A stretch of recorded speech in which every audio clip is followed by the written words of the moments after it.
I'm Emily. Jake, 2 years older than me, is a science guy. He's living his childhood dream of a research job and seems fulfilled even though he's busy all day. Our son Mike is 3 years old. Just like Jake, he loves observing and experimenting. Right now, he's obsessed with the goldfish he caught at the fall festival. Our daughter Sarah is 1 year old. She loves to eat, and her chubby white cheeks are just adorable. She's the comfort and joy of our household. Overall, life is pretty good for our ordinary family, except for one thing. Emily, what's for dinner tonight? Mother-in-law. Just as I was trying to calm down my crying daughter and finish up dinner, the doorbell rang. Without any hesitation, my mother-in-law walks into our home as she often does. It might not be the same day every week, but she shows up around this time frequently enough that Mike hardly even looks away from the TV. My goodness, fried food again? That's not good, so oily. You need to take better care of Jake's stomach when he comes home tired from work. It's not good for the grandkids either. But Mike really likes it. Well, that's because you only feed him junk. Look, I've made a creamy vegetable stew and minestrone for you. It's important for the kids to get used to Western food from an early age. My mother-in-law starts setting the table with the large containers of creamy stew and minestrone she brought. It's a lot, enough to last for at least 3 days. And I feel a little down just looking at the stew, which is mostly just carrots and cabbage. Come on, stop daydreaming. I'll take the food you made home with me, so go ahead and pack it up. It's not tasty, but we can't waste food. This is routine. Last time she visited unexpectedly, she replaced my clam chowder with her own fried chicken. Holding the still warm container, she left without even looking at her grandchildren. Once the front door closed, my son turned to me softly. Grandma took my fried chicken again. My heart aches seeing my son's sad face. Don't worry, there's a little bit of meat left. Just wait a moment. Yay! As I heat up the oil again, I feel relieved seeing my son's joyful reaction to my words. However, my inner dissatisfaction remains. My mother-in-law has been overly intrusive since my marriage, but it's gotten worse over the last year. Every week, she shows up unannounced during dinner prep time. Initially, she would just criticize my cooking and parenting, then leave her cream stew on the counter. But for the past 6 months, she's started taking my food home with her, effectively ruining our meal. I can't imagine my mother-in-law, who lives alone since my father-in-law passed away, eating all 3 servings. She's probably throwing it away. As I prepare baby food and distract the kids, I manage to cook. It's tough, but seeing my family's happy faces keeps me going. Yet, my fried chicken, braised pork, mapo tofu, and hamburgers, all of it gets taken away. I grew up in a family that ran a restaurant, and my dad taught me how to cook. So I'm confident in my culinary skills. And yes, I think my food tastes better than mother-in-law's overly sweet cream stew. It irks me to have my skills negated by her. But with Mike in the picture, I've been struggling to stand up to my mother-in-law, his grandma. More cream stew? Jake, who comes home after the kids have gone to sleep, makes a face when he sees dinner. Since only Mike's share of fried chicken was left, I served Jake a large platter of the cream stew. What can I do? It's what mother-in-law brings over. If you don't like it, you tell her. Yeah, I guess. Jake pokes at the stew, as non-committal as ever. She shows up without considering Sarah's nap time and even takes away Mike's favorite foods right in front of him. Well, she's lonely since Dad died. That was 2 years ago. How much longer do I have to put up with this? Yeah, I guess. Ugh. Jake is usually reliable, but he avoids confrontation when mother-in-law is involved. Another pointless conversation goes by, and I let out a deep sigh. The only silver lining is that she hasn't suggested moving in. One day, tired of the same old routine, Mother-in-law says something different when she drops by during dinner as usual. "Emily, this Christmas everyone's gathering at our place." "What?" "After your father passed away last year, we couldn't really do anything, right?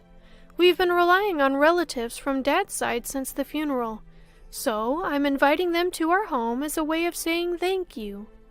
Sounds exhausting.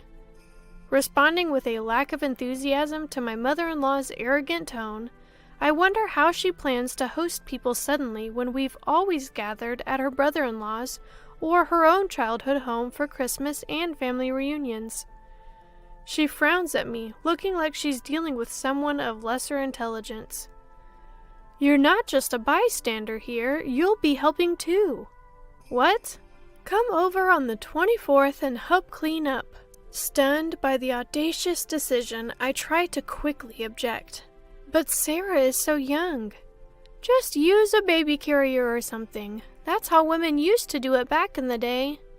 "Maybe, but you're also in charge of the full-course Christmas meal. Don't you dare repackage store-bought food or cook anything that tastes bad. I don't want to be embarrassed." "What? You can't be serious." "I'm thinking of inviting your dad's relatives on one day and my sister's family and our daughter on another. It'll be a busy holiday." Although she's complaining, I can sense a happy aura coming from her. Hold on, the one who's going to be busy is me, not you. As the daughter-in-law of this family's eldest son, do your duty properly, okay? Having had her say, my satisfied mother-in-law leaves the meatloaf and heads out, leaving me stunned and my surprised son behind. She doesn't forget to pack the shrimp gratin that just needs to be baked, though. That night, when I tell Jake about it, he's as bewildered as I am. What? She's planning a party from Christmas, even inviting Dad's side of the family when he's not here? Yes, that's the plan. Well, maybe Mom's lonely. I finally lose my temper at Jake's predictable response. Think about what it's like for me, always being pushed around. Seeing Jake's face turn to an unmistakable uh-oh, he goes silent. But even he realizes that this time it's too much and lets out a resigned sigh. All right, I'll handle the cleaning and entertaining the relatives. Really? I'm glad to hear Jake's proposal. It gives me some direction. But can you still cook the full-course Christmas meal? Just for this year, let's keep Mom's reputation intact. Plus, everyone in the family loves your cooking. As he pleads, Jake is staring at the meatloaf mother-in-law left for us. I mean, it's hard to say no after making a concession.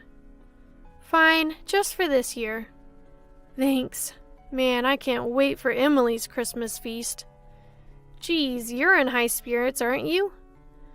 Being praised isn't so bad, and I don't mind cooking for people. So I brace myself that it's just for this time and agree to prepare a full-course Christmas meal. When I tell my mother-in-law that Jake will stay over to help with cleaning, she makes a displeased face and says, "How could you let the man of the house do such things?" But she seemed reasonably satisfied seeing Jake bustle around at his parents' home for my sake. And then comes Christmas lunchtime. "Emily, is the corn soup ready?" "I'm preparing the croutons now." I scurry around the kitchen, getting the carpaccio and corn soup ready. "You're so inefficient. I'll bring the food myself." "I'm sorry. If you're going to complain, try preparing a meal for 20 people. It's really, truly exhausting." Finally, the serving is done, and I sit down at the party. Jake seems to have put our daughter down for a nap in another room. Preparing a full-course Christmas meal for 20 people was hard, but it feels good to see everyone enjoying my cooking. However, that good feeling lasts only a moment. "This quiche looks so beautiful. It's like something you'd buy." Thank you? Geez, you're good at flattery." This carrot slaw is perfectly balanced with the vinegar. The orange scent really freshens up your mouth. That's because Christmas meals tend to be rich, so I made it a bit more acidic. Something's off. Every time someone tries to compliment my Christmas cooking, mother-in-law interrupts. Something is not right. And the source of this awkwardness is revealed by Sophia, father-in-law's sister. Emily's mother-in-law is such a great cook, isn't she? Excuse me? Confused, I let out a dumbfounded sound. Unperturbed, Chatterbox Sophia continues her story. Did Olivia make this entire Christmas feast? That's amazing! Huh? I haven't cooked a full-course Christmas meal in ages. I was going to leave it to my daughter-in-law, but she's absolutely terrible in the kitchen, and she never comes by, even when I offer to teach her. What? The mother-in-law talks about struggles she never even faced as if they're a given, leaving me puzzled. Oh, Emily, you should really take after Olivia while she's still well. Jake might miss the taste of home sometimes. You know, the way to a man's heart is through his stomach. Daniel, a relative hanging around Sophia, laughs. It feels like he's mocking me. You know, Olivia, that pork belly stew you made last time was delicious. It's amazing you can cook both Western and Japanese dishes. It's not that big of a deal, but I'm glad you enjoyed it. The mother-in-law smiles and feigns humility, but that pork belly stew was clearly my creation. As I stand there astonished, she mouths, "Go along with it."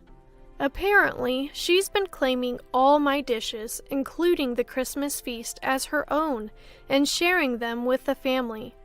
And now she wants me to be complicit in her lie? No way. Especially after she's been criticizing my cooking all this time. Though I want to speak out, I'm overwhelmed by the crowd and find myself speechless. My savior turns out to be my son. Mom, this omelet is really tasty. It looks different than usual, but your omelets are always good. My young son's high-pitched voice echoes through the room, and the noisy adults fall silent. Oh, Mike, this is actually a quiche your grandmother made. Sophia tries to cover for my son, probably out of kindness. But my son responds, astonished. Huh? But it's tasty. What? It's tasty, so it's got to be Mom's omelet. Grandma's omelet is super sweet and gritty. It doesn't taste good. My son passionately insists, gesticulating wildly, leaving the adults exchanging puzzled glances. Of course, the mother-in-law panics. Emily, don't teach the child to lie. Excuse me? Who's the one lying here? Mom, am I a liar?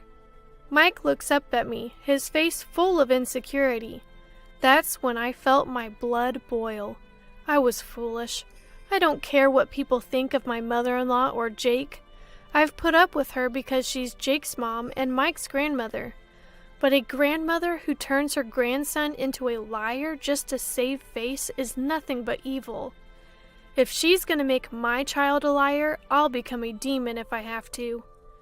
I took a deep breath and straightened my back. Mike is not a liar. The one lying here is you, Grandma. Huh? She must have never expected me to stand up to her. My mother-in-law looked shocked. I stood up and pointed at the table dramatically. I made this entire Christmas feast, including the corn soup. Everything from start to finish. What? Naturally, the room erupted. My flustered mother-in-law began to panic and yell. Wait, Emily. You've been lying this whole time. Have you lost your mind? I'm not lying. Sophia, you said you got the pork belly stew from Grandma, right?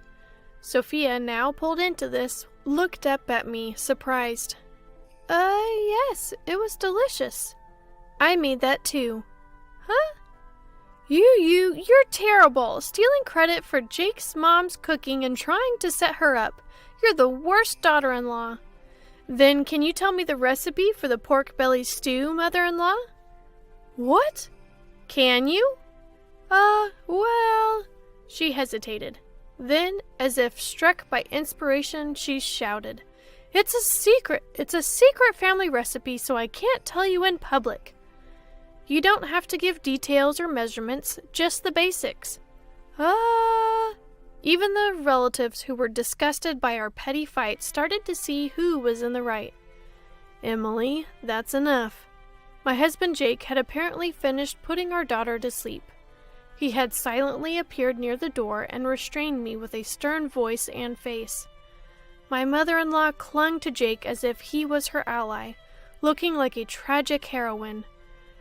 Jake, what's up with your daughter-in-law? She's calling me a liar. That's awful." "Mom, you're the awful one here." "What?" Mother-in-law's mouth drops open. This entire Christmas feast, Emily made it all day while taking care of the kids. Trying to take credit for it is pretty low. "Jake!" "Sophia, the only thing Mom made is that massive bowl of creamy stew over there. Have you tried it?" "Huh? Yeah." Sophia, once again caught in the middle, looks at the pointed out creamy stew, visibly shaken. Is she recalling how incredibly sweet that stew was? Yeah, it was insanely sweet, wasn't it? Mom thinks if it's sweet, it's tasty. She's always been so cautious about salt and oil, but uses sugar with no limits. So all her dishes taste like a block of sugar. Is that so? The pork belly stew was probably made by my daughter-in-law, too. If you got any other dishes from Mom recently, they were likely made by Emily. Really? Even that meatloaf? That was me. And the mapo tofu and shrimp gratin? That was me. Everyone in the family is disillusioned with mother-in-law because of her own son's revelation. Isn't that right, Mom? Mother-in-law, exposed for all her lies, is panicking. Seems like she's given up on lying and is now trying to appeal to Jake's emotions. Why are you siding with your daughter-in-law? I'm your mom.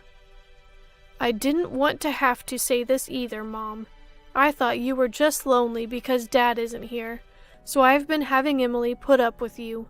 But this isn't anything but harassment towards her. There's no reason to protect you anymore. Don't see Emily or the kids ever again. Jake, who firmly dismisses his begging mother, starts to clean up the Christmas feast. Then he apologizes to the relatives. I'm sorry for the disturbance this Christmas. Emily, Mike, let's go. Jake!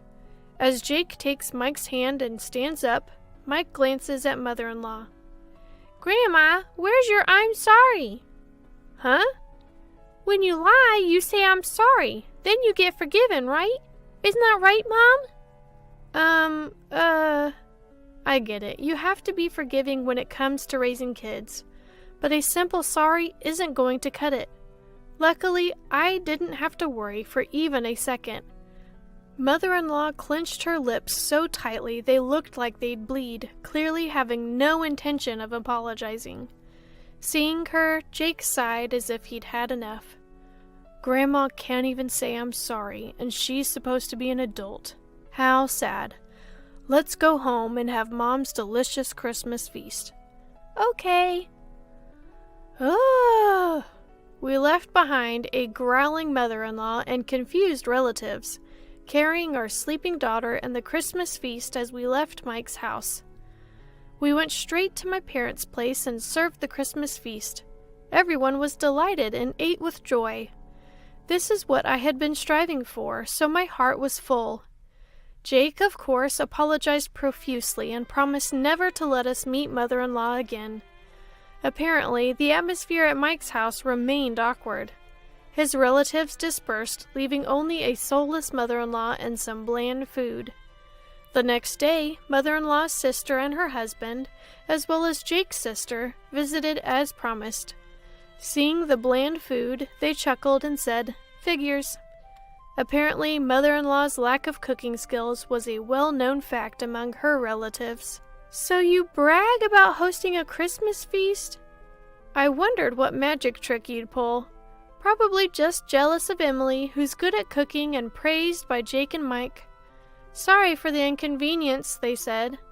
After hearing the details from Jake, my sister-in-law thanked me for my efforts.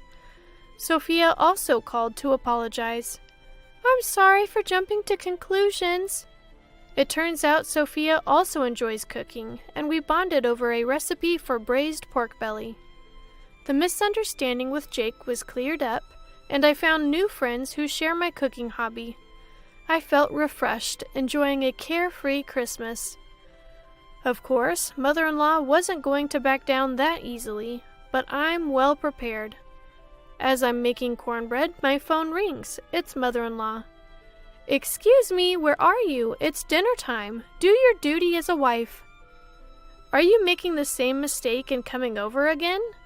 She's furious on the other end of the line. How dare you? I came here because you didn't apologize. Come home and clear the misunderstanding with our relatives.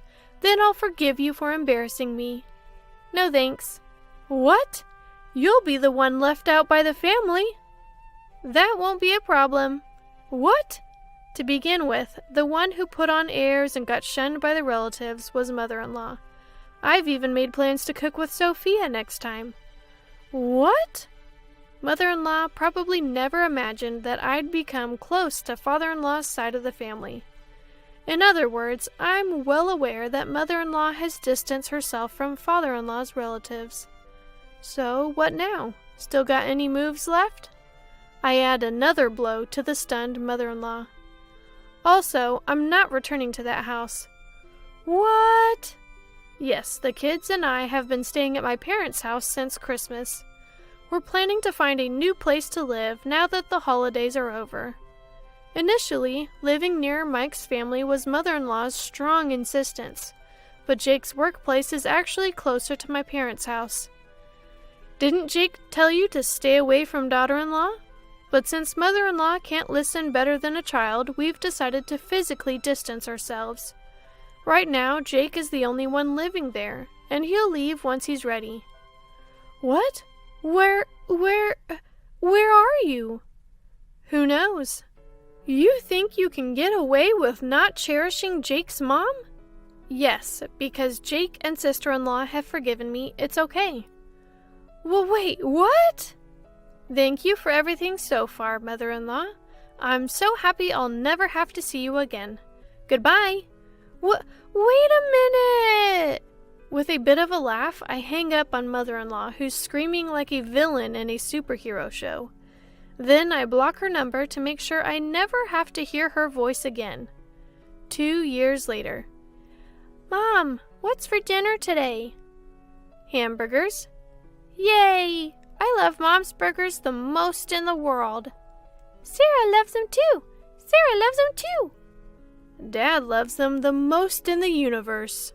Oh, Dad, that's not fair. My family happily waits for my cooking in the living room, playing around, as I fry the burgers in the kitchen. My heart warms up again today, watching them eagerly await my cooking, smiles on their faces.